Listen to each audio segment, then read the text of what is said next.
Good afternoon from the Royal Aircraft Establishment, Farnborough. Let's step back a few years.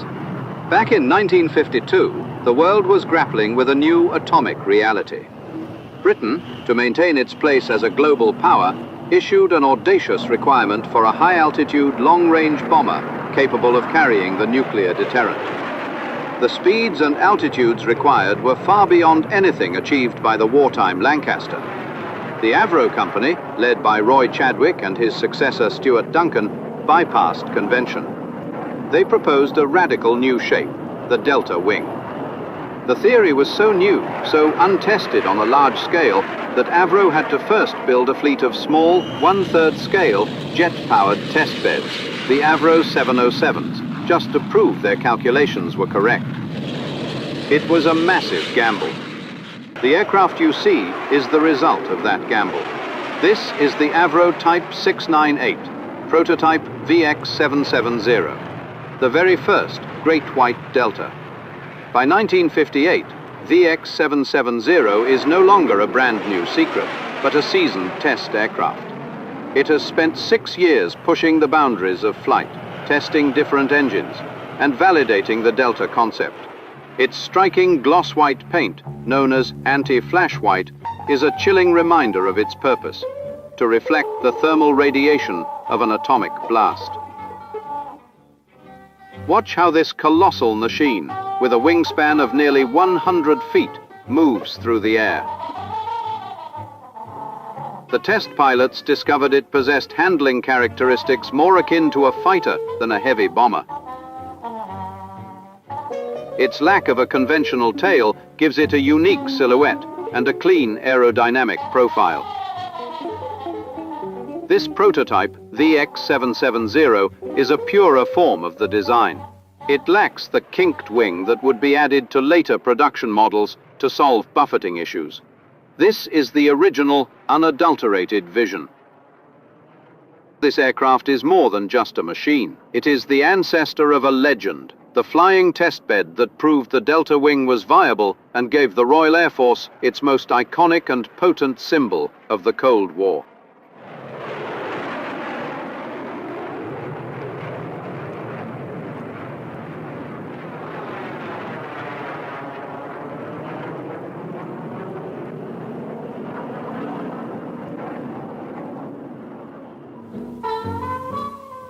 Over 300,000 people have come to Farnborough to see some of the world's finest aircraft. This year, the fighters are particularly interesting because this is the first time the public will see and hear supersonic flying. The Hawker Hunter single-seater interceptor is starting up.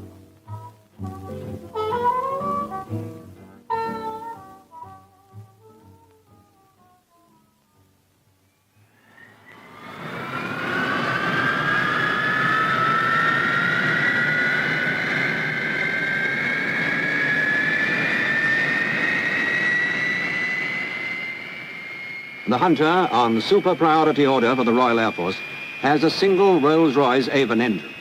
It has great beauty of line and exceptional speed and rate of climb.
That was Neville Duke in the Hunter flying through the sound barrier. He's now coming over at more than 700 miles an hour.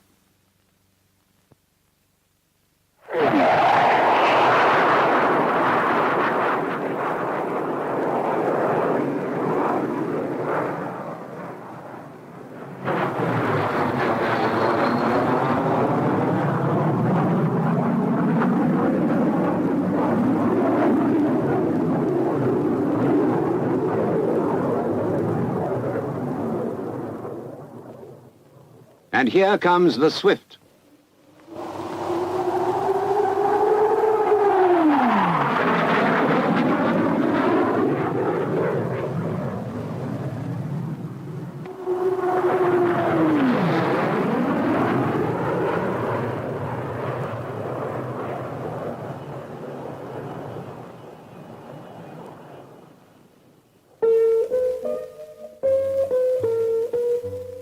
The Vickers Supermarine Swift is also on super priority order for the RAF. It has double the speed of its famous predecessor, the Spitfire, and yet keeps the same fine handling qualities.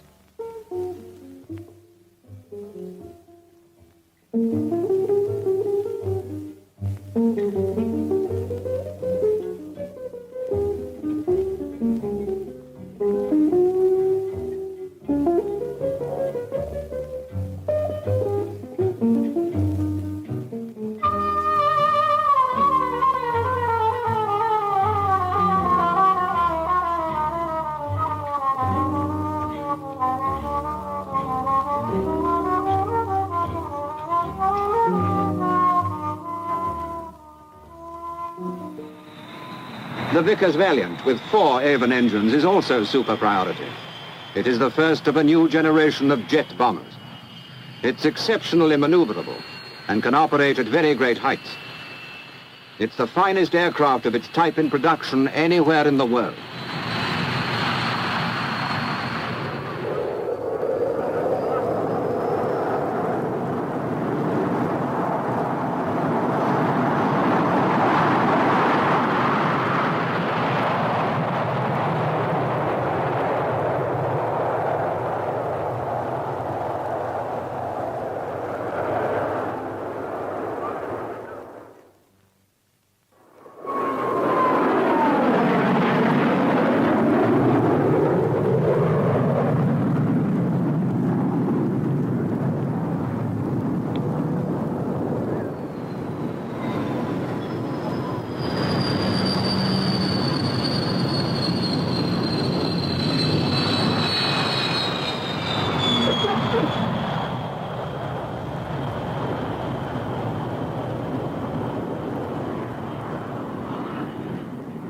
The Fairy Gannet is in super priority production as the standard naval anti-submarine aircraft. Very complete radar equipment is carried, some in a retractable cupola under the fuselage. Half of the Armstrong-Siddeley double-member turboprop can be shut down for cruising economy.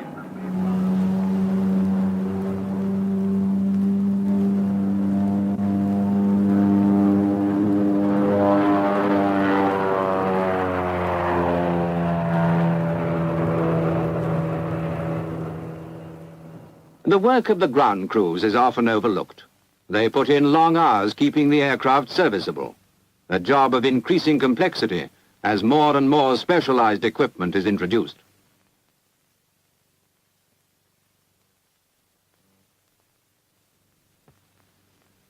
This is the Vickers Supermarine 508, with 2 Avon engines, a prototype naval fighter of tremendous power and most unusual appearance. It's the only fighter with a butterfly tail, which helps to give it the very wide speed range needed for naval operations. It has folding wings for stowage on aircraft carriers.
The short SA-4 jet bomber, of which 2 have been built, has its 4 engines in pairs, one above the other. It will have an important part to play in high-altitude research and the development of new equipment.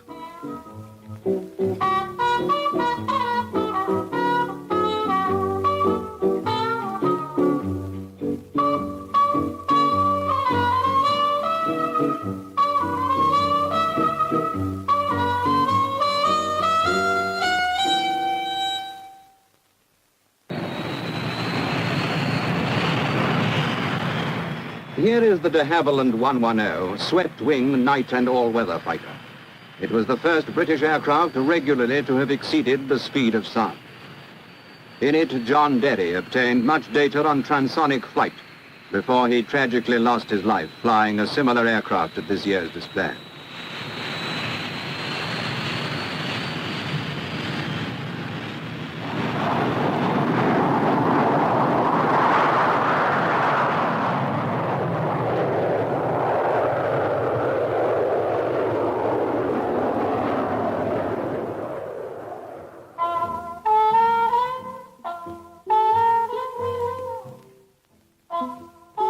Powered by 2 Rolls-Royce Avon engines, the 110 has a performance comparable to the fastest single-seaters. Yet it carries a very heavy armament and complete radar equipment for all-weather flying. To exceed the speed of sound, the aircraft usually starts to dive at about 40,000 feet, 8 miles, and passes the speed of sound at about 30,000 feet.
Another all-weather day and night fighter is the Gloucester Javelin. It's the first twin-engine delta-wing aircraft to go into production. It's a large aircraft with a span of 52 feet. Its 2 Armstrong-Siddeley Sapphire engines of at least 7,800 pounds thrust apiece allow it to fly above the speed of sound. At the same time, the delta wing gives exceptional slow flying characteristics and a very quick takeoff.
The Avro 707B is a delta wing aircraft designed for research in low-speed flight.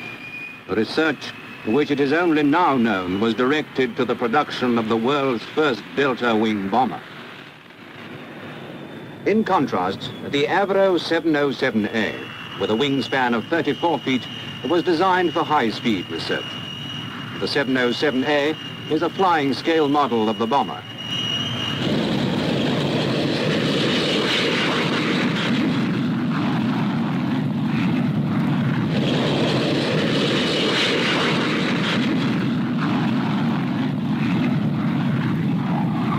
And here it comes, the world's first four-jet delta bomber, the Avro 698.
The 698 shows how slowly it can fly with dive brakes out.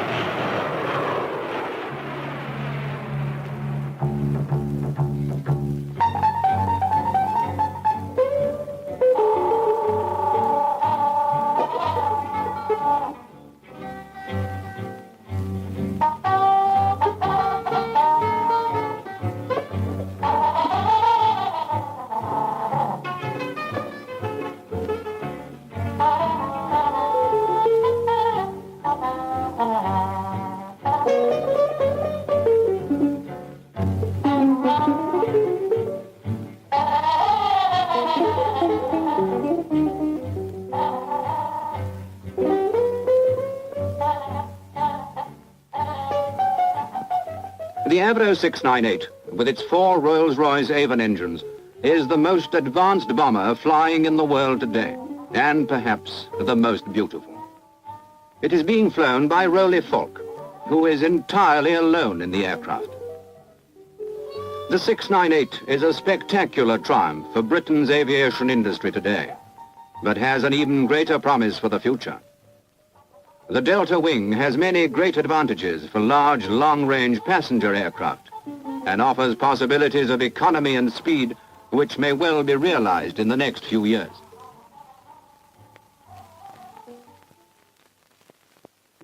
There are four helicopters on show. The Bristol 173, the Bristol Sycamore,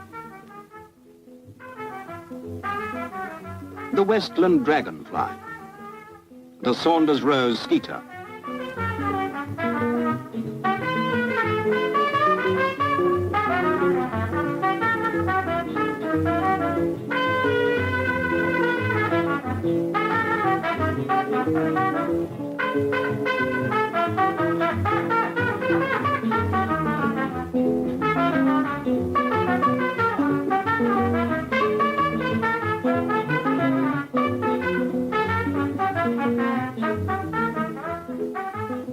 The 173 is Britain's first twin-rotor helicopter. It has two Alvis Leonides engines and can, if necessary, fly on one alone. It's the only helicopter in the world with this twin-engine reliability.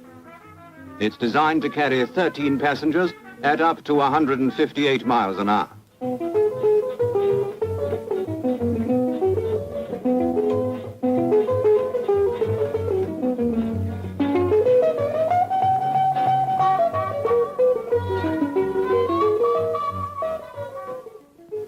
Flying in from Cowes comes the Saunders Row Princess. 10 Bristol Proteus gas turbines, 4 coupled units and 2 single, together give a total of over 30,000 horsepower. This 140-ton giant can be used either as a luxury long-range airliner or as a troop transport.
Here's an old friend, the de Havilland Comet, the world's first jet airliner. Now in regular service to South Africa and the East, the Comet 1 is setting a new standard of speed and comfort. The longer-range Comet 2 isn't here today, but it will soon be on the transatlantic runs. This Comet 1 is being used experimentally with 2 Sprite rocket motors for assisted takeoff.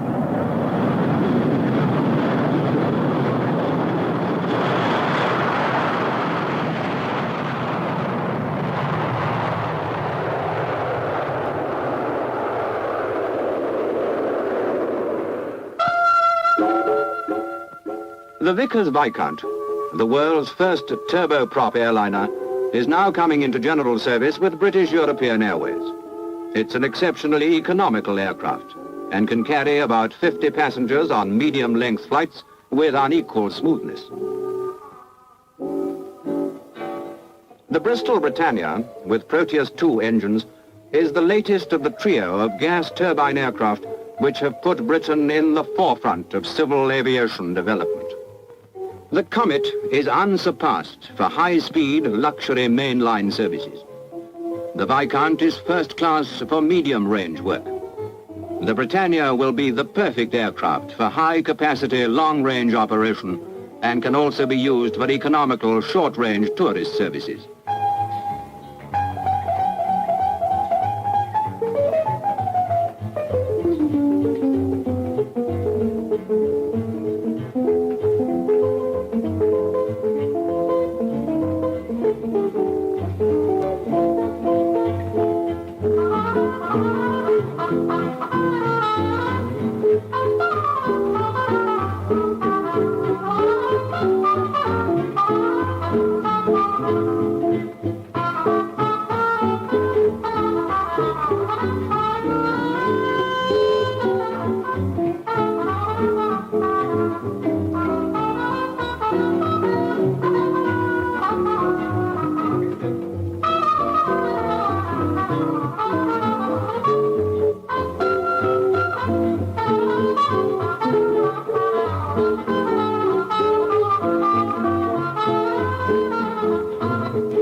The Britannia's conventional appearance gives no hint of its outstanding qualities. It can carry up to 114 passengers, and the version for BOAC, with Proteus 3 engines, will cruise at nearly 400 miles per hour. Above all, they will operate at a lower cost per ton-mile than any competitive aircraft.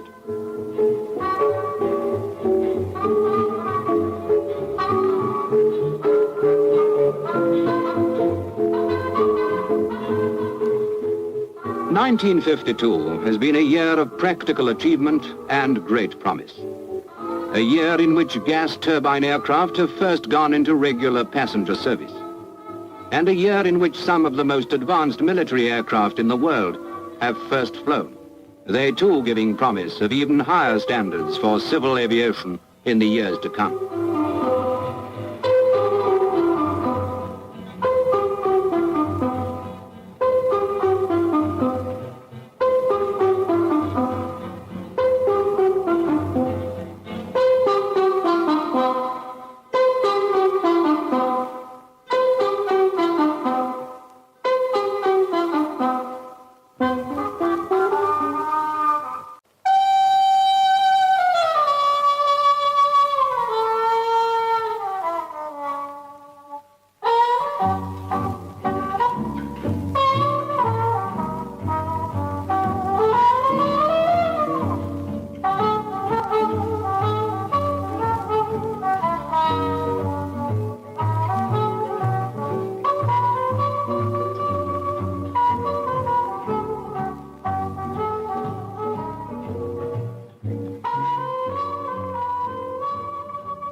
In August 1956, the McMahon Act prohibited the sharing of US nuclear information, prompting Britain to develop its own nuclear deterrent program. The V-Force, a specification for the British strategic jet bomber, was issued in 1947. Calling for an aircraft capable of carrying a 10,000-pound load at 500 knots, with a range of 3,315 nautical miles and a ceiling of 50,000 feet. The bomb load, intended to be housed internally, was to be doubled over shorter ranges. For this sortie, I just point out as we climb over the hills, safety altitude will be 3,200 feet.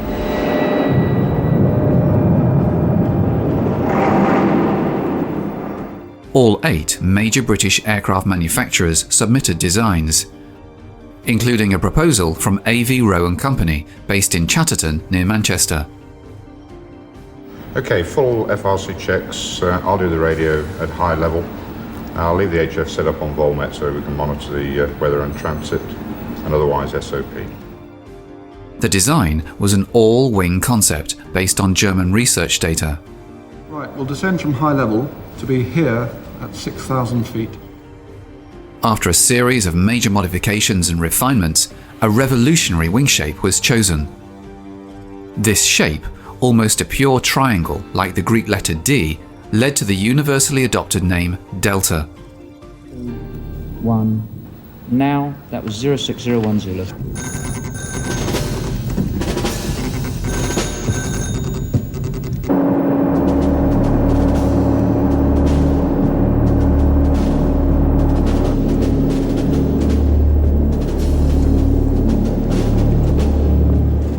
Thus, the Vulcan became the world's first delta-winged jet bomber. The remarkable qualities of this design soon became evident. Roly Falk, the aircraft's chief test pilot, captivated the Farnborough crowd in 1955 with a climbing barrel roll. In addition to its high degree of maneuverability, the Vulcan demonstrated an exceptional rate of climb and descent. It could descend 20,000 feet in just 90 seconds, and recover to level flight within 1,500 feet. Here we go. Internal checks. Pilots, PFC, order subs and fuel. All off, all lights on. Main warning lights. Out. Helmets. On. Director horizons. Fairly flags. Air brake switch. Corresponds. Cool film heating. Load checked. APP bleed switch. Is cross-hatched. ABS master switch. Players mammins. Canopy Jerson levers. Hit in roof on the forward port. Okay, floor line. So starboard. Canopy pointers. Safe football. Safe lock starboard. Reminder MI. Free right. Bomb doors emergency switch.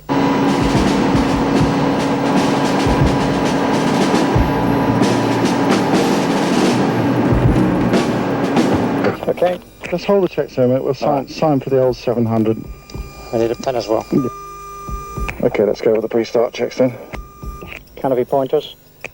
Safe football. Safe lock starboard. Bombay fuel pumps. Off. Extra supplies button is pressed. You on outside, Chief? Chief on. 200, please. Coming on. Propane compass. It's been checked. Stand by your artificial horizon. Correct button now. Press ahead of mine. Accelerometer. Set. Start. Engine selector switch.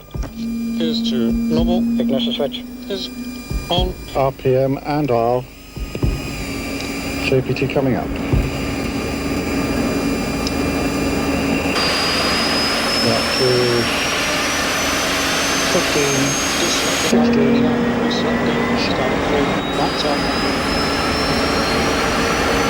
Power pressure, sorry.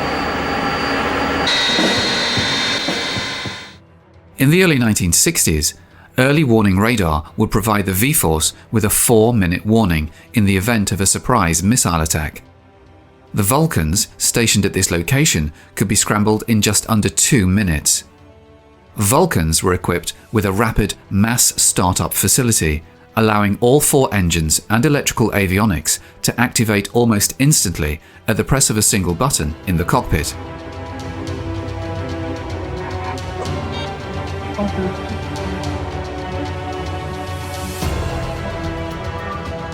Zero 01, clear right turn after departure, heading 340, climb flight level 180, squawk 1731, contact departures on 255.5. The Lincolnshire bomber bases reached their highest state of alert in October 1962.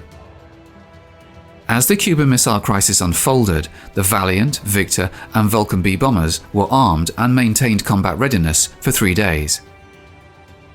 Pilots and crew lived alongside their aircraft, ready to respond to the alert klaxon, which fortunately never sounded. 01, clear takeoff, service wind 30020. Clear takeoff, 01.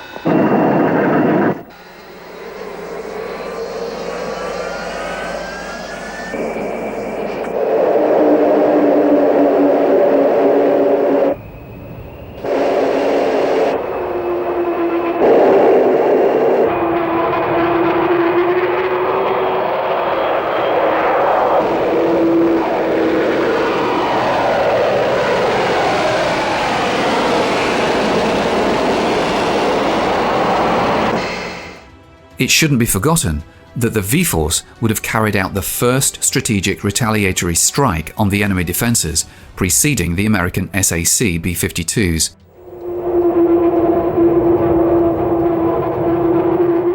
The Vulcan B-2, with a wingspan of 111 feet, was 12 feet wider than the B-1 to accommodate the Blue Steel standoff nuclear weapon.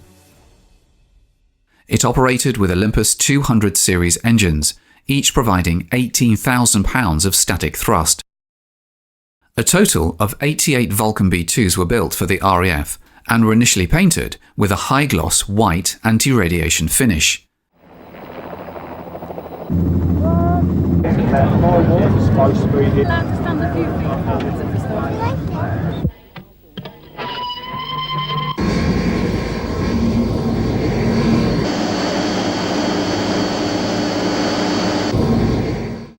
In 1969, the responsibility for Britain's nuclear deterrent was transferred to the Navy's Polaris submarine fleet.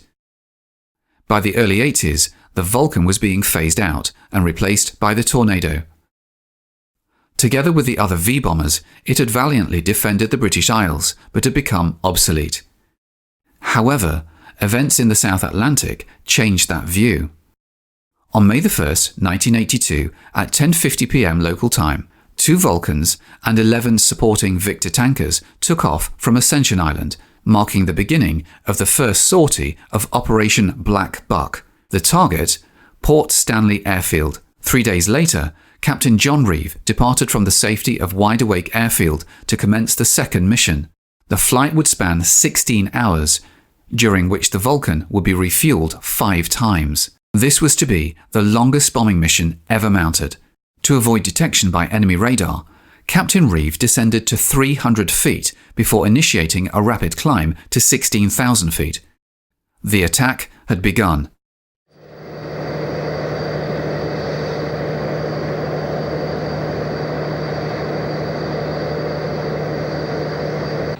I would have felt frightened had we gone for a daylight raid. With a daylight raid, anybody who's got a gun can fire at you. With a nighttime raid, you're looking for technical electronic systems that can bring you down. We had the technology to combat those, and while the individual Argentinians, I've no doubt, were very brave and very competent pilots, I don't think they had the depth of technical expertise at Sergeant Chief Technician level to keep their kit right at the top line to make it work.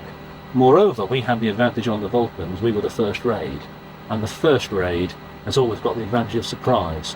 No, in all honesty, I thought our technology, old though it was going to be quite good enough to get through the defences of the Argentinians by night. By day, a different matter. Given the 1950s era bombing radar technology and the known inaccuracies of the Vulcan system, the best chance of hitting the runway was to fly across it at a 30-degree angle, releasing the 21 1,000-pound bombs at quarter-second or 50-yard intervals. When it came to the Falklands, there was no need to bomb from 40,000 feet. It was deemed, after a lot of thought, unwise to bomb from very low level, as that would put us within the range of Argentinian anti-aircraft fire. So we elected to bomb from 20,000 feet, and as we said at the time, we've spent the first 20 years bombing at high level, the next 20 years bombing at low level, and the one operational sortie we do, we bomb at the one height that no one ever even considered in nearly 40 years of Vulcan flying would be relevant. It worked. One of the other considerations in picking the bombing height for the Falklands was the ballistic performance of the bombs, and there was some concern that if you dropped them from low level, there was a possibility with the low angle of grays they would ricochet off the runway rather than actually penetrate and explode. Obviously dropping from 10, 15, 20,000 feet, not only is there more velocity on the bomb, but the point of impact is such that the bomb certainly isn't going to ricochet and will certainly penetrate and get through to the subsoil under the runway. As they closed in on the target, the air electronics officer activated the Vulcan's powerful electronic countermeasures equipment to jam the enemy's fire control radar, which was attempting to lock on to the bomber. 2 miles short of the target, the bombs were released. There was nothing that we could actually look down and say, that's Port Stanley and there's the airfield. But again, it didn't matter. The Vulcan has been designed to drop bombs by radar from day one. So from my point of view down the front, all I was doing was following electronic steering information, left, right, and in front of me a little needle was ticking down the range to bomb release. 20 seconds later, they hit the ground.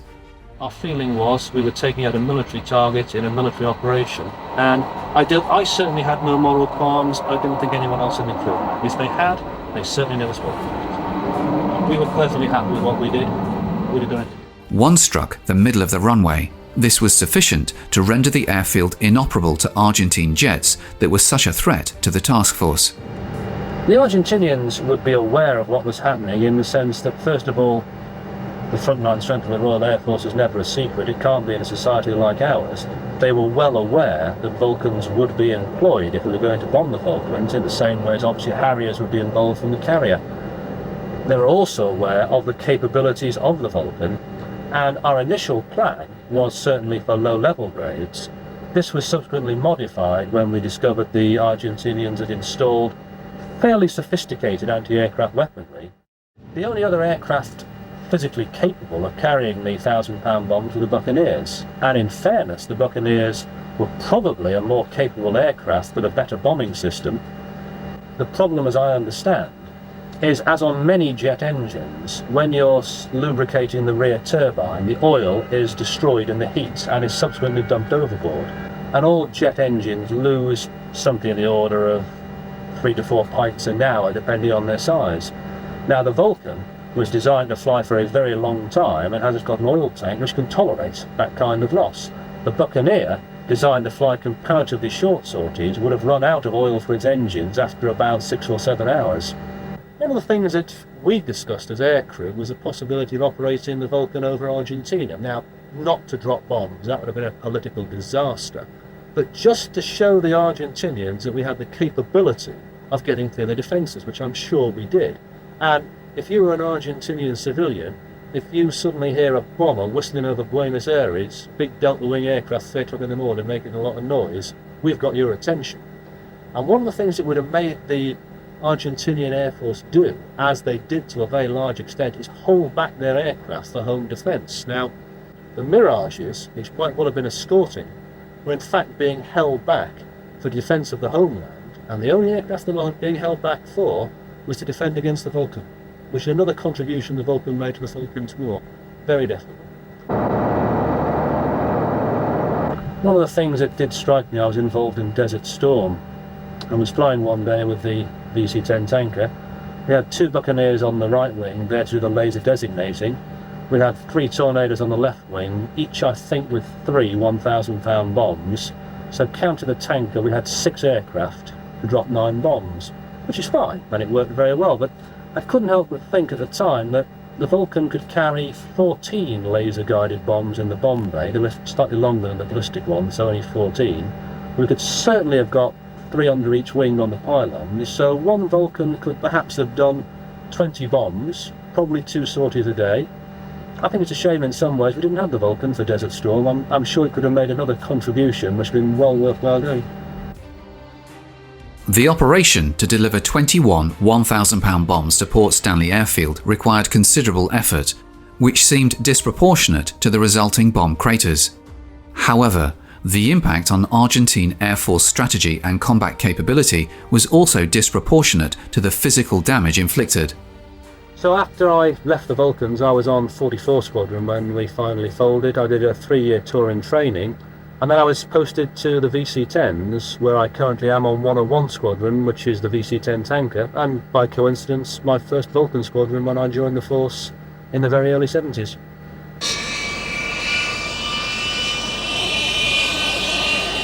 Our role then was part of the British nuclear deterrence, and our targets obviously part of the Warsaw Pact. The way we intended to deliver the weapons was low level. By day we would fly the aircraft by hand, looking out the window as low as we dare go, I guess 50 feet. Our training, we never went below 300 for safety reasons, but operationally I expect most pilots being well below 100 feet. At night or in bad weather we had a special modification, a terrain following radar, and you didn't need to look out, you merely followed, again, electronic steers in the cockpit, and that was selectable as low as 200 feet.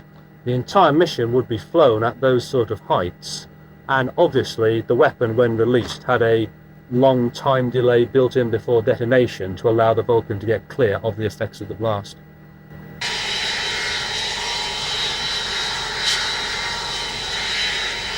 Unlike the Americans, who used to maintain an airborne alert with nuclear weapons, we never ever flew for training purposes with the weapons on board. They would have been loaded prior to dispersal to our bases in the event of a war. How people felt about it, it's difficult to say. It wasn't talked about, it wasn't discussed. I think it's a question of having faith in the system. We did not believe we would ever be released to drop those weapons except in extremis, presumably following a nuclear exchange which another country had initiated. I don't know anybody in 9 years that I was on the V-Force who ever had any qualms about the job, and I don't know anyone that you wouldn't have thought would have been able to do the job and be there on the day. In August 1956, 230 Operational Conversion Unit was established at Waddington to train crews on the new aircraft. With 83, 101, 50 and 44 squadrons all based there, the giant white delta with the red cross of Lincoln emblazoned on the tail fin became a familiar sight over the Lincolnshire countryside. Continuously training on the new type, Vulcan crews consistently achieved good results in bombing and navigation exercises. Vulcans from 83 Squadron were even selected for goodwill tours, including, ironically, a trip to Buenos Aires to mark the Argentine presidential inauguration ceremonies. This classic footage from 1959 tells some of the story of the Vulcans at Waddington, while avoiding detail of their sensitive and potentially devastating nuclear armaments. Responsible for the instrumentation and countless number of pieces of electronic equipment, this section does its job to keep the massive aircraft flying. 4 Bristol Olympus jet engines power the Vulcan. Only the best aircrews are selected for V-Force training. Captains, co-pilots, navigators, and air electronics officers must have wide experience in their respective roles. Their personal qualities count too, and until they're ready to embark upon their air training, they attend extensive specialized ground courses. A fully fledged crew is ready to take to the air. As in civilian airports, buses take them to their aircraft, which awaits them at dispersal.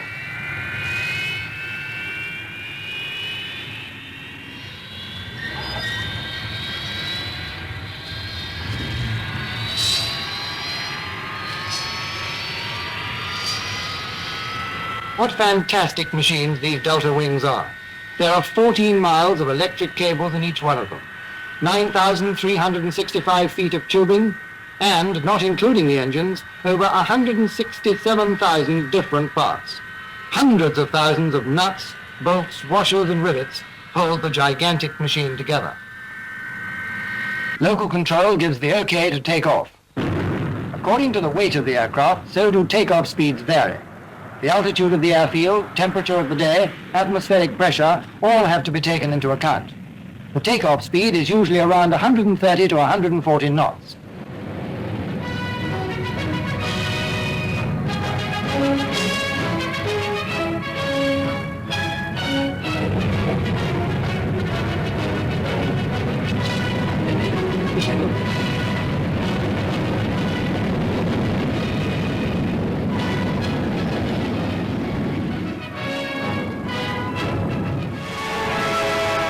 Roger, understand transition 3,000 feet. Flight level now 40, climbing. Delta 83, listing out. Here they are, thousands of feet above the ground in a world of their own. How graceful they look, how different they seem, in the element to which they really belong.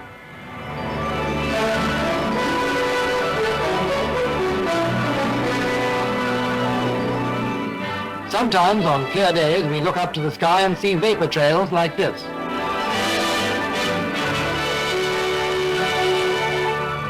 Everything they've been taught on previous dual exercises is now put into practice.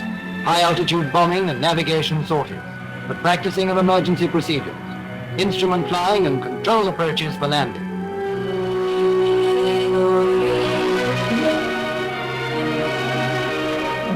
Control, dissatisfied with their line-up with the runway, told them to overshoot and try again. Right to left towards runway extended center line. Just half a mile to go. Still slightly right of center line. Unable to get you in off this approach. Look ahead and overshoot. Delta 83, Waddington talk down, listening out. Delta 83, overshooting.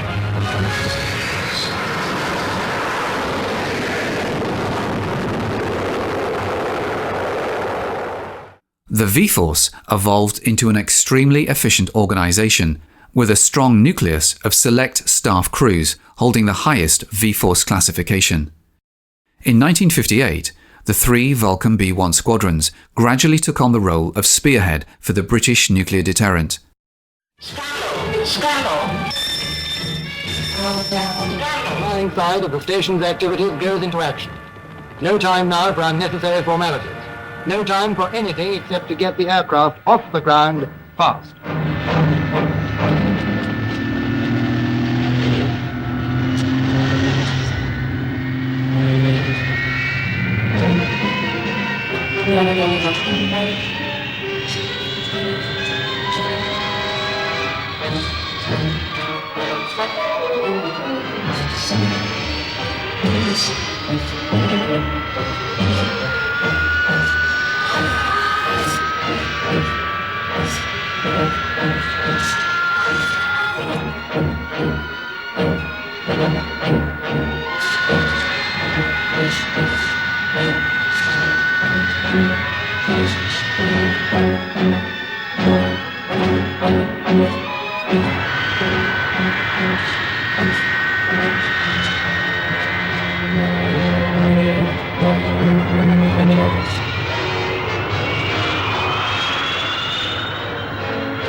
Vulcan cockpits were equipped with shields for protection against nuclear flash, exposing only the forward vision panels during takeoff. For the remainder of the sortie, the entire cockpit was blacked out, with the route being flown solely by radar. In 1960, the RAF received the first of the larger and more powerful B-2 Vulcans, designated XH-558. It arrived at Waddington on July the 1st of that year. The B-2, with a 111-foot wingspan, 12 feet wider than the B-1, offered increased range, speed and capacity. The Vulcan B-2 was designed to carry Britain's new nuclear weapon, blue steel. A glimpse of secrets, the new standoff bomb carried under a Vulcan.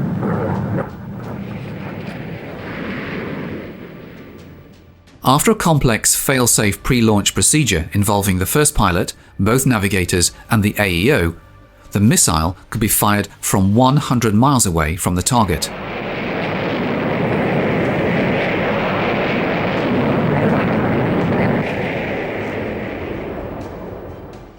By 1963, advancements in anti-aircraft missiles rendered high-level missions no longer viable.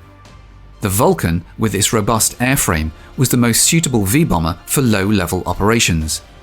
It was repainted in light grey and dark green camouflage and outfitted with new bulges housing terrain-following equipment. When I joined the Vulcans, we were still maintaining QRA, which was each station at Scampton and Waddington maintaining 3 aircraft at readiness on the grounds, the famous 4-minute warning. Now, those aircraft would never fly except in the event of a war. They might taxi as part of a pressure scramble, but never get airborne, because they, uniquely among the Vulcans, were sitting armed with operational nuclear weapons. Part of the V-Force posture was that, although we were based at Scampton and Waddington in the United Kingdom, in the event of a war, we would disperse to other military and civil bases across the country. So you don't have all your eggs in one basket.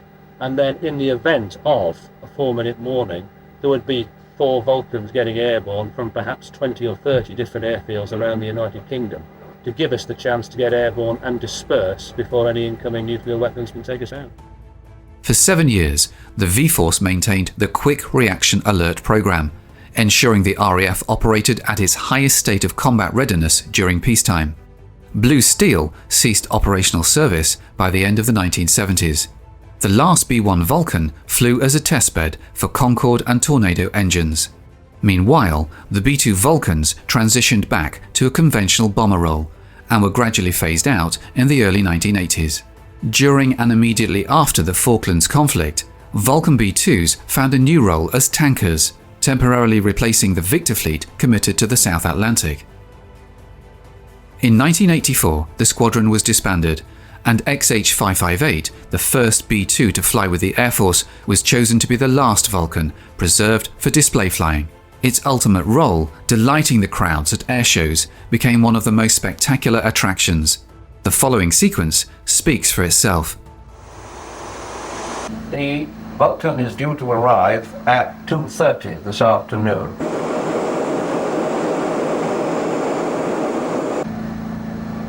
It's arriving in formation with the red arrows.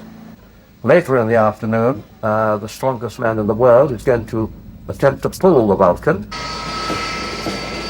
So that between 2:30 and just before 3 o'clock, you will get all the shots, the last shots you'll ever get of an airborne Vulcan.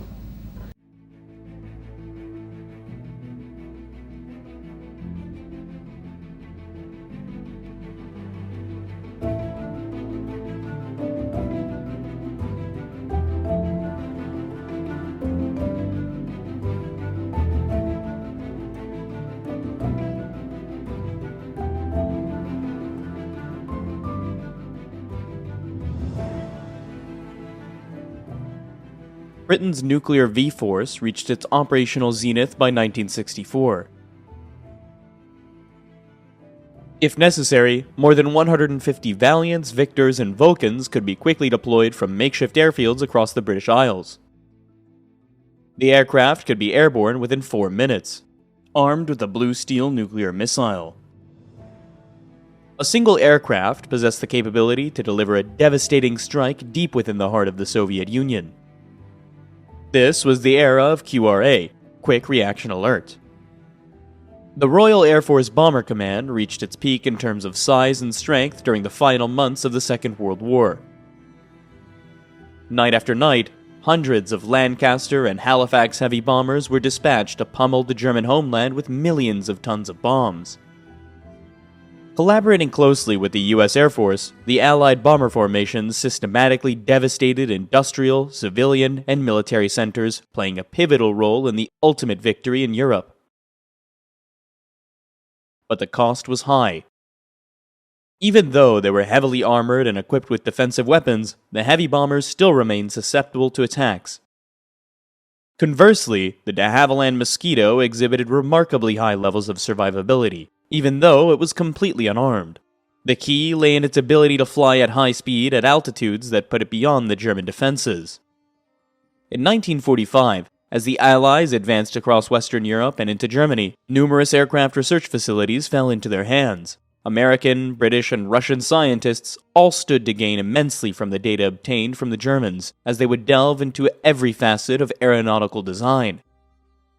Of particular interest with the advances in turbojet and wing technology. The Messerschmitt 262 had been the world's first jet bomber, even though it was designed as a fighter. It turned out to be entirely unsuitable for bombing missions, as it couldn't carry a sufficient payload to inflict substantial damage. However, as a fighter aircraft, it could outperform any other aircraft operated by the Allied air forces. Swept wings, just like those on the 262, would become standard features for years to come. The Germans had also experimented with the delta wing design through the Messerschmitt 163 Comet interceptor. These, along with other aircraft such as the Arado 234, collectively indicated that aircraft design was on a verge of a new era. Meanwhile, the war in the Far East was at risk of grinding towards a stalemate. Despite the impending invasion of their homeland, the Japanese refused to surrender and even resorted to suicide attacks against American ships. Then, on August 6, 1945, a single Boeing B-29 Superfortress, flying at an altitude of 32,000 feet, released an atomic bomb over Hiroshima. The device was a free-fall bomb timed to detonate at 1,900 feet above ground level, with a power equivalent to 12,500 tons of TNT. 3 days later, a bomb with a power equivalent to 22,000 tons of TNT was dropped on Nagasaki. Japan quickly surrendered, and the Second World War was over. In an instant, the age-old debates about what defines strategic power became glaringly clear, thanks to the nuclear bomb. As peace emerged, there were inevitable reductions in military expenditures, even though there remained concerns about Soviet intentions in Europe and the Far East.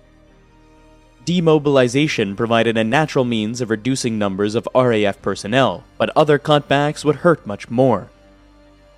Production contracts, and in particular aeronautic research projects, were either drastically cut back or cancelled. Britain's lead in aeronautics and air engine design, which it had enjoyed at the war's conclusion, was nearly obliterated within a year. For Bomber Command, this meant that the Avro Lincoln, which had succeeded the Lancaster, would need to remain in service into the 1950s. However, the Lincoln belonged to a bygone era. Not only was it slower in comparison to the emerging jet bombers, but it also had limited range and, most crucially, lacked the capacity to carry a nuclear bomb. As a solution to this last problem, Bomber Command was to be equipped with Boeing B-29s, leased from the Americans. Whilst it was undoubtedly capable of carrying an atom bomb, it was still a Second World War bomber, and not the kind of aircraft the RAF needed to take into the nuclear era.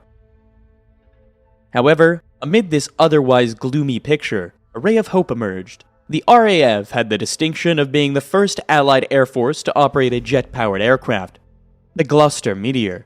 While the initial performance of the early meteors left much to be desired, they nonetheless offered the RAF invaluable experience in jet flight. The Air Ministry was resolute in its determination to introduce a jet bomber into service as swiftly as possible. Even before the war's end, a new specification was issued for a light bomber propelled by twin jet engines, intended to serve as a successor to the Mosquito. The result was the English Electric Canberra, which would go on to serve the RAF and US Air Force for over 40 years. Although a relatively conventional design with truck-unswept wings, it could still fly at a speed and altitude beyond the reach of any of the jet fighters of the day. However, the aircraft specified for the task could not only carry a payload of 6,000 pounds of bombs, falling short of the bomber's command's need for the capacity to carry nuclear weapons weighing 10,000 pounds. As a result, in January 1947, additional specifications were issued, demanding aircraft with the capability to penetrate the enemy defenses at high altitudes, evade interception through their jet-powered and high-speed performance, and if required, deliver a nuclear weapon. Despite the spending cuts, the British aviation community was led by men of extraordinary vision and entrepreneurial spirit. Men like George Edwards at Vickers, Roy Chadwick with the support of Sir Roy Dobson at Avro, Reginald Strafford and Geoffrey Lee in the employment of Sir Frederick Handley Page of Handley Page fame, shared an intense rivalry that proved as fruitful as it was fierce. At one stage, and I can't recall exactly when this happened, Handley Page design team and Avro design team decided that it would be worthwhile them comparing notes about the Vulcan and the Victor and trying to achieve the best result for the country as a whole. And a meeting was actually formed at Cricklewood with Avro designers attending and discussing, or starting at the beginning of the meeting to discuss the merits of each other's designs, when Sir Roy Dobson at Avro's found out what was going on because he wanted to see one of the people that turned out to be Radlett, and he said, or at Cricklewood, he said, what's he doing at Cricklewood? Discussing the Vulcan with Handley Page was the answer. He said, get him on the phone and bring all those people back instantly. And the meeting was stopped at about a quarter of the way through, I understand. And that was about the end of that. That was the way it went on, yes. Out of the rivalry came some of the most dramatic and exciting aircraft ever to fly. Brought together into a fighting unit, they became known as the V-Force. The first of the aircraft to fly was the Vickers Type 660, making its maiden flight on May the 18th, 1951, with Mutt Summers at the controls. A month later, it was christened the Valiant, following a poll among Vickers employees to find a suitable name. The Valiant served as a replacement for the short SA-4 Sparran, which had experienced numerous delays and had not yet taken flight. It had become evident, however, that the Sparran's performance would not meet expectations. The Valiant was far from a mundane design. By the austere standards of its time, it stood as an impressive endeavor, excelling both in terms of aerodynamics and structural capability. The dimensions of the fuselage were dictated by the need to carry the H-2S radar scanner in the nose, the pressurized cabin accommodating a crew of 5, and the dimensions of the bomb bay. The airframe structure was entered on a massive backbone member extending along the top of the fuselage. The wing spars extended from the fuselage backbone, providing the Valiant with its robust shoulder-mounted wings. These wings boasted a compound sweep design, characterized by a more acute angle of sweep at the root rather than the tips. The Valiant incorporated 4 Rolls-Royce Avon turbojets, each capable of generating 6,500 pounds of thrust, nestled within the wing root area. However, one of the key innovations of the Valiant was the utilization of entirely electric systems, contributing to the aircraft's lightweight and ease of handling. Well, my first flight in the Valiant at RF Gaydon, when I did the conversion, was that of size. You could tell that you were handling something much larger, but still relatively light on the controls because of things like power controls, power operated controls. And there really wasn't a great deal different in the technique. One could say that it was a larger, like a 4-engine Canberra. The Valiant was a remarkable achievement. George Edwards had successfully persuaded the air staff that not only could he have a flying prototype of the Valiant prepared by 1951, but the production models would also be ready before the conclusion of 1953. The aligning timeline was precisely what the air staff desired, considering the broader political developments that were starting to take shape. The Berlin blockade in 1948, followed by the building of the Berlin Wall, marked the beginning of the Cold War. Soon, there would be war in Korea. Finally, the Soviets' nuclear bomb program was at an advanced stage. By 1949, they had detonated their first nuclear device, a nuclear plant of the new member. The pressure was unrelenting, but on August 30th, 1952, the next aircraft in the V-bomber series, the Avro Type 698, took its inaugural flight.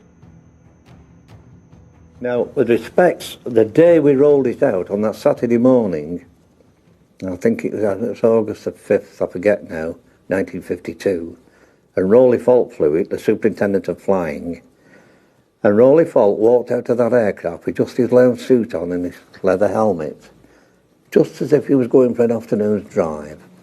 When he went down the runway, he lifted it, and we thought, oh no, he's not going, and he was up.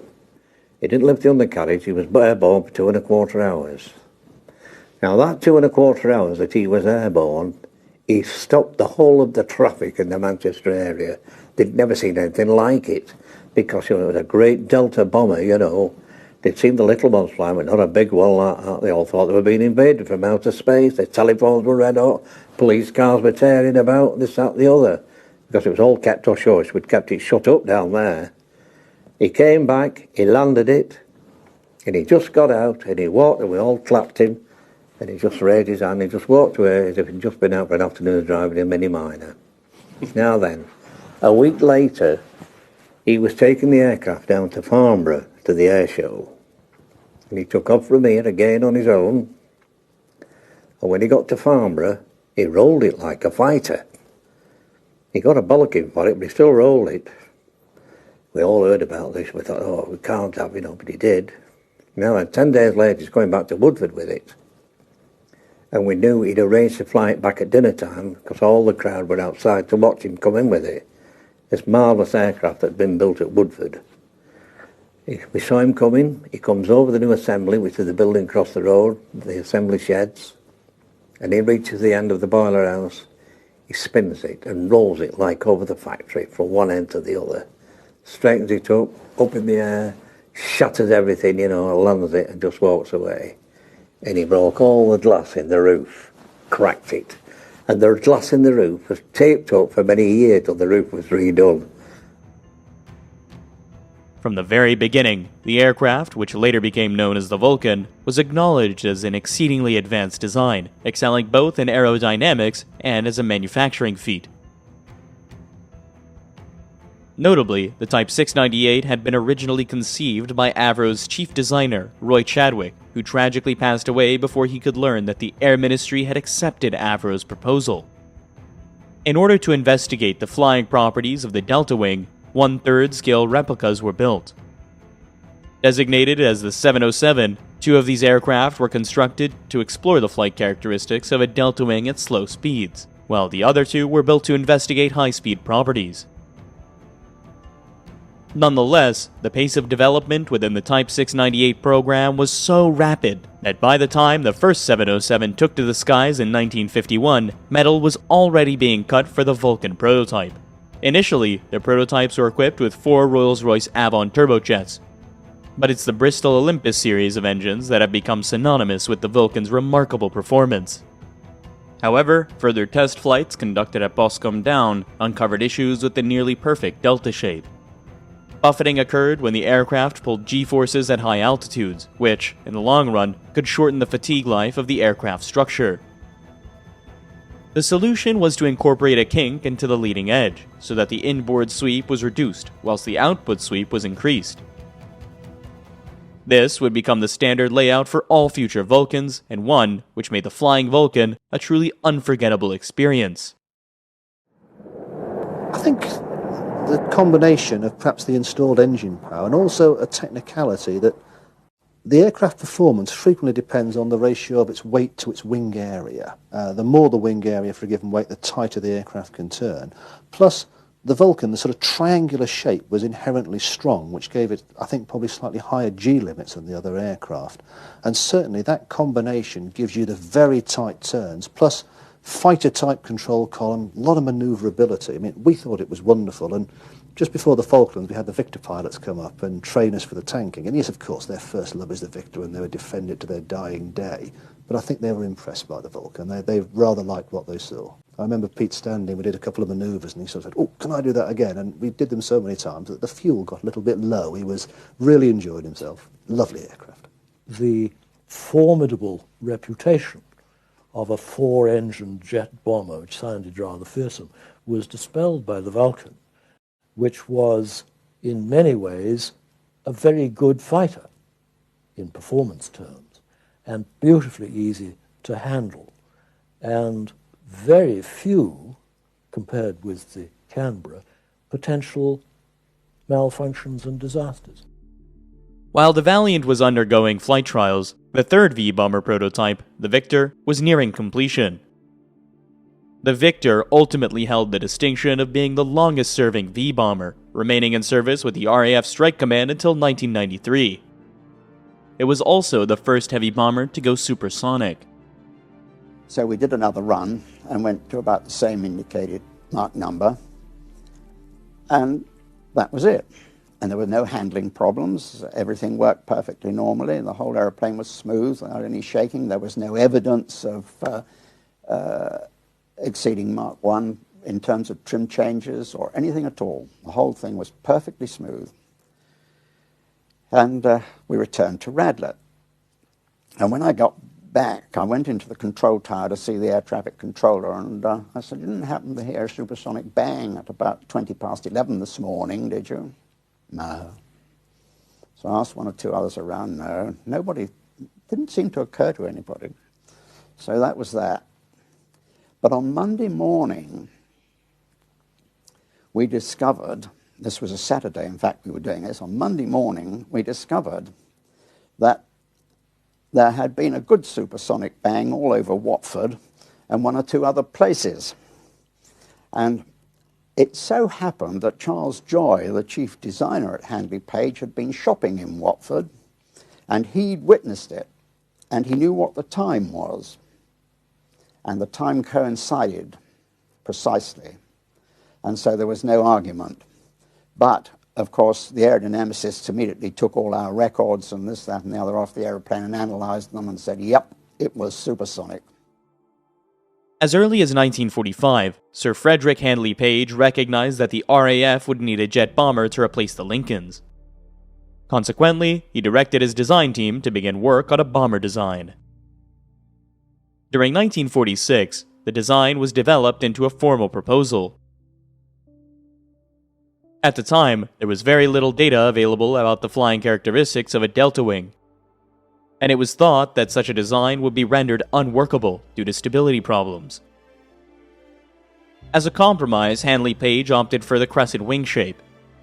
With the crescent wing, what happens is that the inner part of the wing, close to the fuselage, is the thickest part. It houses the engines and all the structure to carry the rest of the wing. And as the wing moves out, away from there, you can let it get thinner. So you achieve your high Mach number characteristics on the inboard section of the wing by sweeping it heavily. As you progress outboard, where the wing gets thinner, to achieve the same high Mach number characteristic, you don't need to sweep it so much. And so in the case of the Victor, there was high sweep inboard, and then that cut off in two stages out towards the tip. So the tips were not anything like as swept back as the rest of the leading edge of the wing, or the inboard part of the leading edge. And this achieved similar high-speed characteristics right across the wing. Didn't help the low-speed handling, but it was good for high speed, and that's what was needed. By April 1948, the design had been refined sufficiently for a contract for 2 prototypes to be built. The Victor, as it was officially named, was set to be equipped with 4 Armstrong Siddeley Sapphire turbojets, each capable of producing 7,500 pounds of thrust. Similar to the Valiant and the Vulcan, these engines were embedded deep within the wing roots. The initially introduced wingtip fins were eventually eliminated, and, following guidance from the Royal Aircraft Establishment at Farnborough, the tailplane was relocated from its mid-position to the top of the vertical fin. The tailplane was a huge fixed section, with a pair of large elevators. Its span was just 11 inches shorter than the wingspan of the Hawker Hunter. To explore the characteristics of their design still further, Handley Page decided to construct a piloted flying model, the HP-88. The exercise proved to be almost pointless, as the Victor program continued independently of the smaller research vehicle. The Victor was not only aerodynamically advanced, but also pushed the boundaries of manufacturing expertise. Its construction employed a honeycomb sandwich structure, which was either riveted or spot-welded to the wing and fuselage frames. Not only was this immensely strong, but also very light. The first prototype was assembled at Radlett, in anticipation that this is from where the Victor would make its first flight. The Ministry of Supply, however, expressed concerns about the runway's length, and instead that the aircraft be transported to Buscombe Down, camouflaged to resemble a boat. With utmost secrecy, the Victor was assembled and prepared for its inaugural flight. We didn't know anything about it until B Squadron's hangar, which was the one that I was working from, had to have a lot of space cleared in it suddenly. And we didn't really know why. But on the Monday morning when we came to work, we discovered the reason was that it was full of chunks of Victor, and that people were busily, even almost immediately, starting to put this thing back together. And yes, the whole thing was still terribly hush-hush, but then the whole of Boscombe Down was, everything was sworn to secrecy. You weren't allowed to go outside the place and talk about it, but you could talk about it inside the place. They couldn't stop us. It was in our hangar, and we began to see this thing being built. And it was really quite a revolutionary affair, I can tell you, in those days, for a big aeroplane. I mean, swept-wing aeroplanes were about for small ones, but for a big aeroplane, this really looked quite fantastic. And then we saw the outer wings put on with these great chunks of nose flap hanging down. That looked quite extraordinary in those days. Then, on Christmas Eve in 1952, favorable conditions aligned, and the Victor made its maiden flight, piloted by Chief Test Pilot Squadron Leader Hedley George Hazelden. The Victor flew as well as it looked, and in the years that followed would leave an indelible impression on all who flew it. Well, once again, not unlike the Valiant, it was immediately a super piece of equipment to fly and comfortable, and you felt at home with it straight away. And fairly soon after I started flying it, I was able to take it to high altitude, and I quite early on had it up to 50,000 feet without any trouble, much more easily than I'd ever had anything else up to that height. And the only previous aeroplane I'd had that high was a Canberra in Boscombe Down days. And it got there much more easily. And the other great thing about it was that its Mach number capability was so good, it didn't have any, or at least any apparent compressibility problems at any Mach number up to about 0.93, which was really going some in those days, because most aeroplanes were getting into trouble around 0.82 Mach number. On the 15th of July 1953, the Victor made its public debut at the Queen's Coronation Review at Odeum. As wave after wave of aircraft flew past in salute, the newly crowned Queen Elizabeth must have marveled at the strength and power of her air force. In the near future, the Meteors and Vampires would make way for Hawker Hunters and English Electric Lightnings, enhancing the country's aerial defense capabilities. The Washingtons would be returned to America within months, as Britain now had laid the foundation for a modern jet bomber force that could stand toe-to-toe with any other in the world. All that was needed now was a nuclear weapon to guarantee Britain's status as a superpower. The assumption that it would be an American nuclear bomb had been abruptly cut short in 1947, when the US passed the Atomic Energy Act as proposed by Senator McMahon. The act prohibited any further cooperation with Britain over atomic research, despite the role played by British scientists in building the first American atom bomb. Driven by America's isolationist policy, Britain found itself compelled to develop its own nuclear arsenal. On October 11, 1956, a Valiant aircraft successfully released a 10,000-pound Blue Danube freefall bomb over Maralinga in Australia.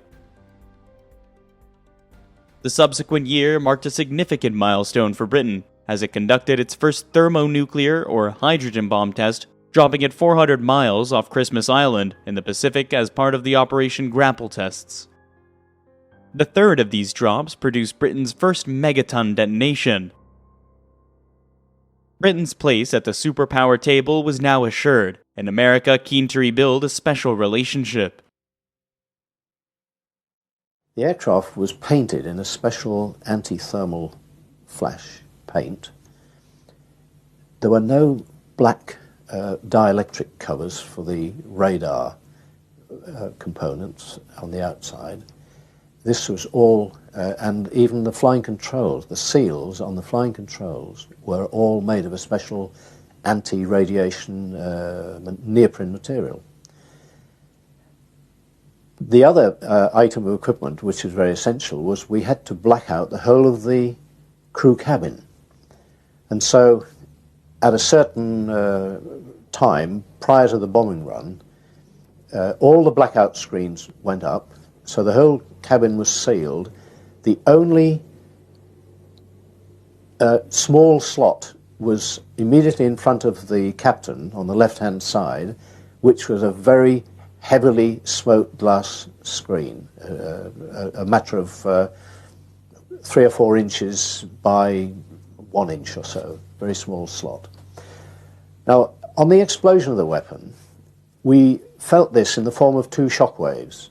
The first one was the immediate air blast, and this affected our instruments in that the vertical speed indicator went to full-scale deflection, i.e. 4,000 feet a minute down, and then settled back again to 0. The second shock was the reflected ground wave, several seconds later. And it did shake the aircraft, there was no doubt. It was quite a thump that we felt. By this time, we were going away from the explosion. We had our tail towards it, having completed an escape maneuver. And this escape maneuver involved turning through, I think, about 135 degrees and pulling an exact amount of G. We had a very accurate accelerometer fitted, and I believe it was something in the order of about 1.7 G.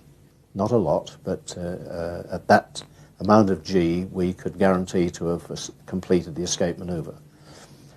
And so immediately we had completed the escape maneuver, down came the blackout screens, and there we were able to see the results of our efforts. This huge mushroom cloud way up into the stratosphere.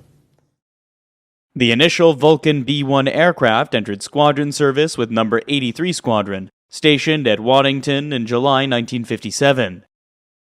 In April of the subsequent year, No. 10 Squadron, based at Cottesmore, became the first operational squadron to receive the Victor B-1, thus completing the V-Force.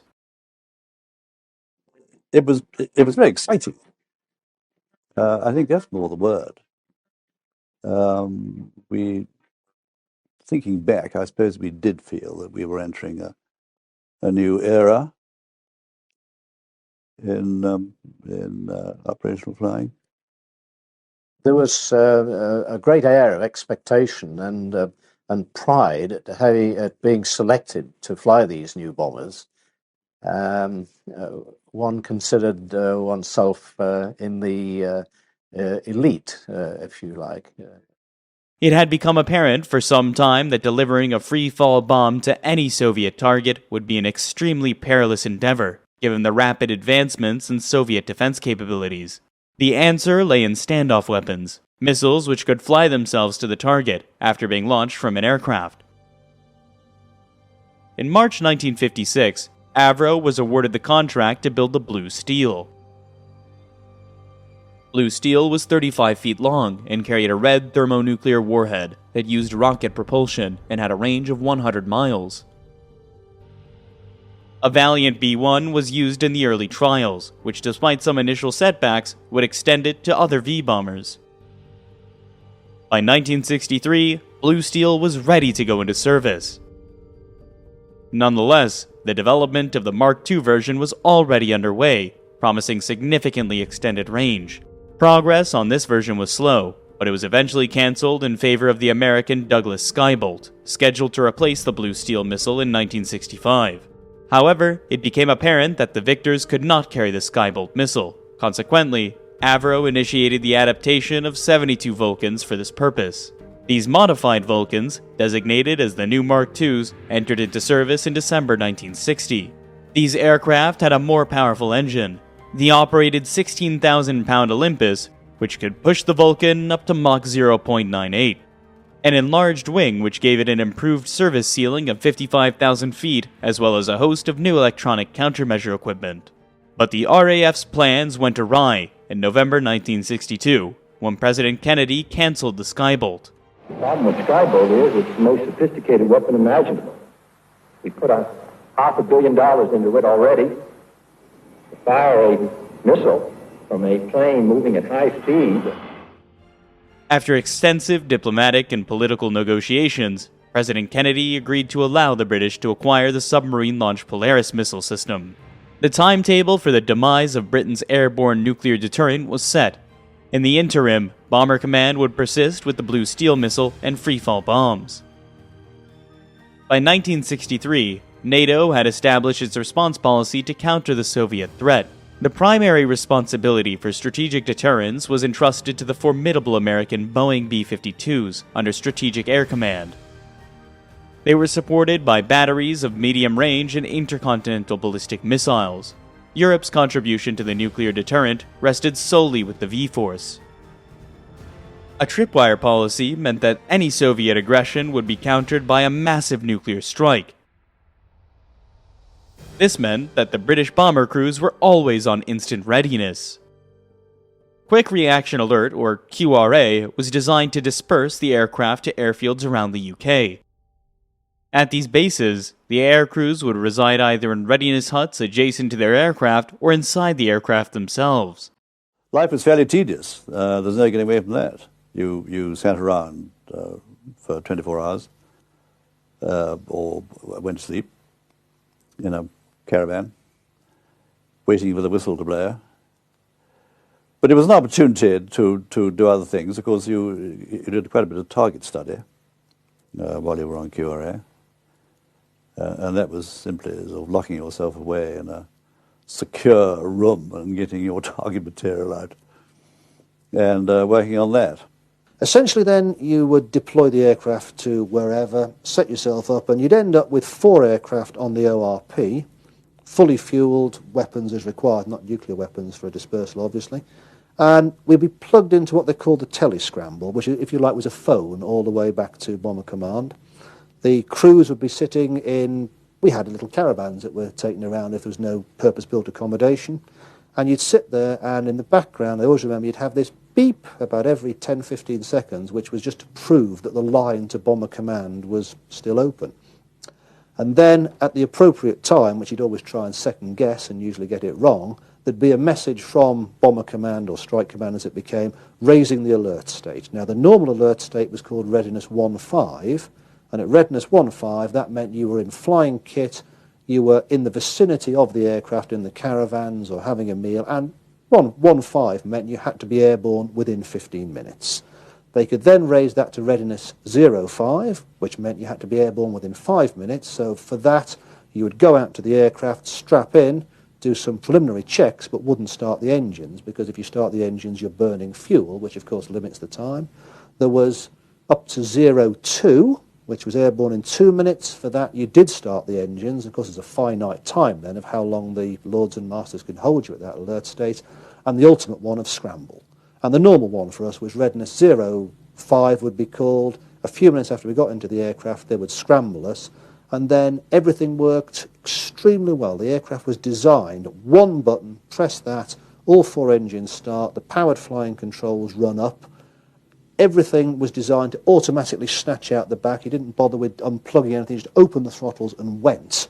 In theory, the number 1 aircraft went first, but if he was delayed, he'd be elbowed out of the way by the number 2, and you just went. And as soon as you're airborne, start to disperse in the air to get out of the way of any incoming missiles. And certainly, readiness 15, no trouble at all. If you said scramble from readiness 15, we'd be a bit upset if people weren't airborne within 6 or 7 minutes if they were living close to the aircraft.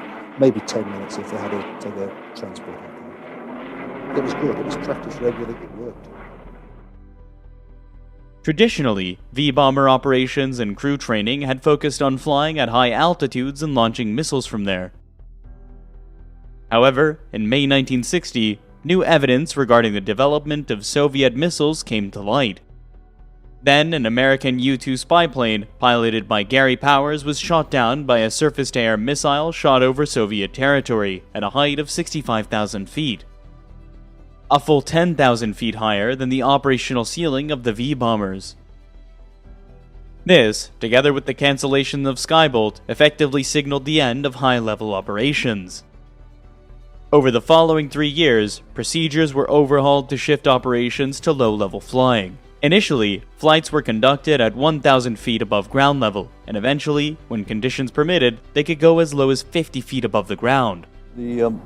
One of the beauties of the Vulcan was, of course, it was extremely responsive on the controls. You could handle more like a fighter. You even had a fighter stick, even though a great big wheel. So the low-level operation didn't actually cause much of a problem. Although Blue Steel could be launched at low level, new methods had to be advised for freefall bombs. This led to the use of the Labs maneuver, which exploited the handling characteristics of the V-Force aircraft to the full. In the show in 1958, we demonstrated a low-level run across the runway, pulling the aircraft up into a half loop and rolling it off the top. And the excuse for doing this was, yes, it's a demonstration of a Labs maneuver. The whole maneuver was done entirely inside service limits for the aeroplane. We didn't exceed the service limits at all. We used the maximum speed that the aircraft will be cleared to service for, which was 360 knots. And in the loop, or the half loop, we pulled 2G, which was also inside the service limits. Rolling the aircraft off the top, of course, doesn't exceed anything. It's an entirely 1G maneuver. And so, okay, it just made something good to look at Farnborough for a big aeroplane to do. You could only do it if the cloud was reasonably clear, because we went into the bottom of this thing at about 500 feet and over the top at about 8,000 feet. But there was to be a trust.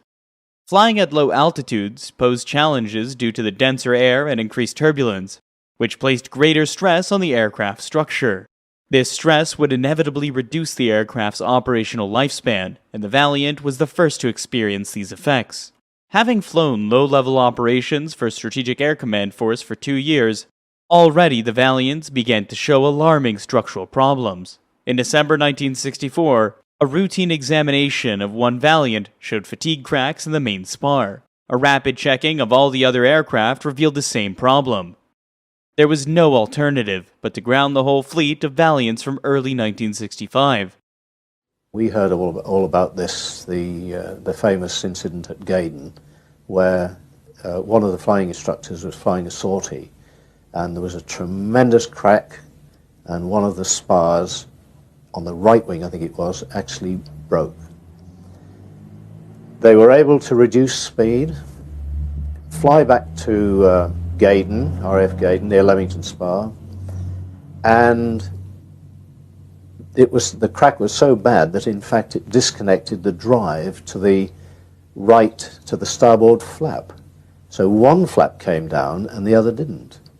And so the captain very quickly realized that this was, and so he rolled his flaps back in again, because obviously the aircraft was starting to roll quite badly. And they landed this aircraft. He did a magnificent job of getting it down onto the runway, flapless. When the crew stepped out, they all walked round to the right-hand side, and they saw daylight through the wing root of where the starboard wing was joined. And that's how lucky that crew were. The grounding of the Valiants carried a touch of irony, because even before the first production of B-1s had been delivered, a specialized low-level B-2 version had been constructed. This B-2 version was ordered during a period when Bomber Command believed there was a need for a Pathfinder force. However, it was soon cancelled when it became evident that dropping nuclear bombs did not necessitate such a high degree of accuracy. Had it entered operational service, it could have potentially rendered the Mark II versions of the Vulcan and Victor redundant, following the decision to transition to low-level operations. The grounding of the Valiants and the transfer of the nuclear deterrent of the Navy at some point in the future did mean there was a need to reorganize the way in which the V-Force functioned. Admittedly, there were some cutbacks in order. The Mark II Victor, equipped with the mighty Rolls-Royce Conway engines, was the first to suffer when almost half the order was cancelled, leaving the RAF with only 34 of them. When the Mark II came along, yes, that was absolutely superb with the amount of power we had. The original Conway 11 wasn't the definitive engine for the aircraft. The definitive engine was the Conway 17, I think I'm getting my numbers right, and it delivered 20,500 pounds of thrust. And that flew just about a year later, and subsequently they all had the big Conways in them. That really gave the aeroplane some oomph. For instance, you could sit a Mark II Victor on the end of the runway, and provided that the radar air traffic controllers would give you a clear climb out, open up the power against the brakes, and at about 85% power, the airplane was going to move anyway. It wouldn't hold it. The brakes didn't slip. It was just dragging it along the ground on the tires. So you didn't let it do that. At the moment it started to want to move, let go of the brakes, hit full power, and from the moment of letting the brakes go, you could consistently have that aircraft out of 20,000 feet in 2 minutes and 8 seconds, and up to 40,000 feet in 8 minutes. Now, for an aeroplane of this size, this was really performance, without a doubt. But the V-Force would continue for 3 major reasons. Firstly, TSR-2 had been cancelled, with no credible replacement in sight. It was left to the Vulcan to maintain the RAF's strike capability.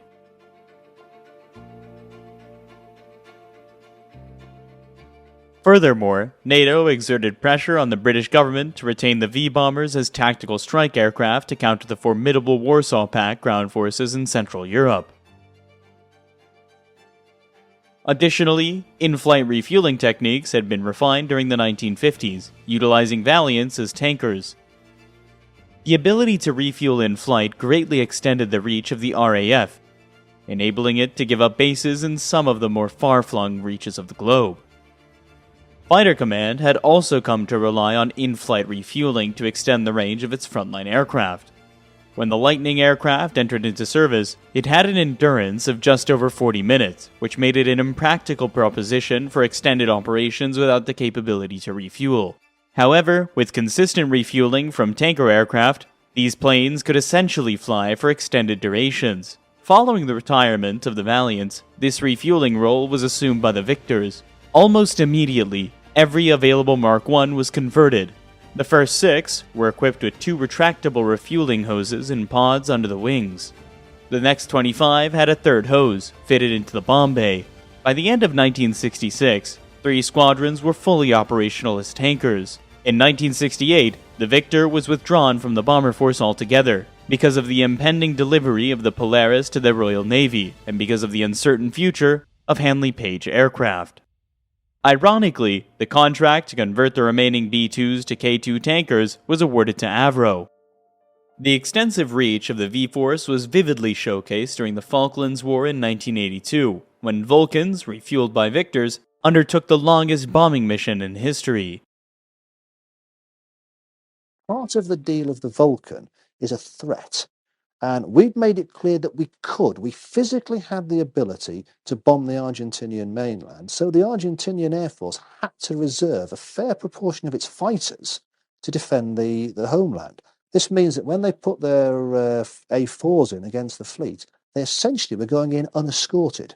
And the aircraft that could have been there and interfering with the operations and taking out the Harriers were being held back to defend the mainland. Again, one of the contributions that the Vulcan made.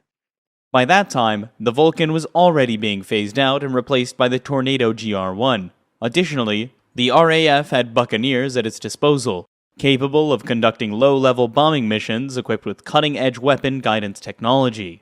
But neither aircraft could carry sufficient payload at distance. Preparing the Vulcans had to be carried out in record time. We trained at 43,000 feet and 500 feet. It was such an unusual thing that when they were looking for statistical figures to work out bomb dropping, they actually had to go back to the B-29 missions over North Korea during the Korean War. That was the last time medium-level bombing had been done. We didn't have tables for those kind of... A lot of things had to be dug up. And in fact, the Vulcans, of course, were going out of service. As we were bombing over the Falklands, they were breaking up Vulcans at Waddington. And a lot of the equipment that we were carrying down with us had actually been rescued from the scrap heap. There were people who had never done £1,000 bombing in their lives before. And again, we had to find one of the very, very experienced nav radars who was briefing people on kit that, of course, had been his life in the 50s and 60s and 70s. But he never thought he was going to be trotting this information out in the 80s. Never throw anything away. You never know when you might need it. A total of 11 Victor tankers were required for each mission, with each Vulcan bomber being refueled 5 times on the outbound journey and once on the return trip. The Victors themselves needed to be refueled 10 times to support this operation. The pilot for the second sortie was Squadron Leader John Reeve, who recounted, "There was very little radar activity, quite frankly, over the islands. We cast off at about 250 miles north of the islands and dropped down to low level. And again, no one was for one moment doubting that the Argentinians were a fairly professional force. I mean, their pilots are as good as anyone, no suggestion there.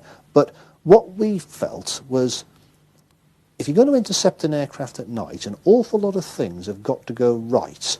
And they've got to go right on a very technical level. And while I had no doubt about the Argentinian pilots, we were not convinced that the Argentinian conscript technicians could necessarily, do the little technical things, make sure the generator's at exactly the right frequency so the radar picture is perfect, that the radar is correctly set up.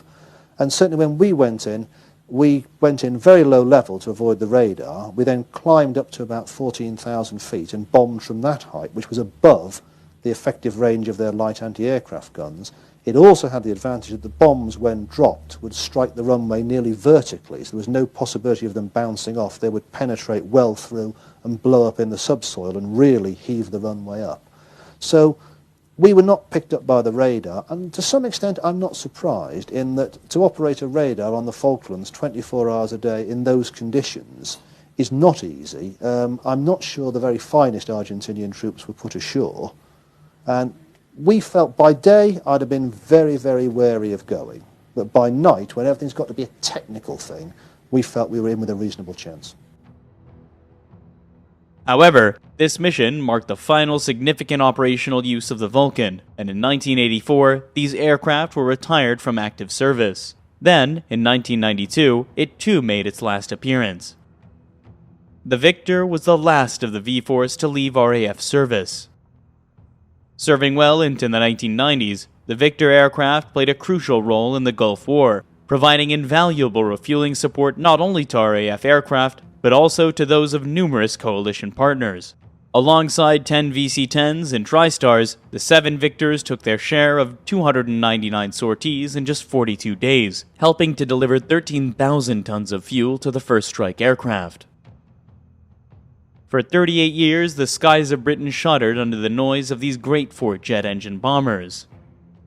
As conventional bombers, nuclear carriers, and tankers, they perform their tasks with style and grace. Indeed, these aircraft, designed to fulfill the demands of the Cold War era, stand as a testament to the pinnacle of aviation design. The question of whether the airborne nuclear deterrent was justified remains as a matter of debate, but history does suggest its significance. It has not only served as a crucial component of Britain's defense strategy, but also provided a compelling reason for the United States to maintain a close relationship with Britain, ultimately contributing to the safety and security of Western Europe for 4 decades. As to the cost, one should heed the words of Sir Frederick Henry Page when he said, "Nobody has ever won a war by trying to run it on the cheap. Nothing is so expensive as losing them. By saving money, if you want the cheapest possible air force today, it is very easy to standardize on a whole lot of aircraft which will be of no use when a war comes."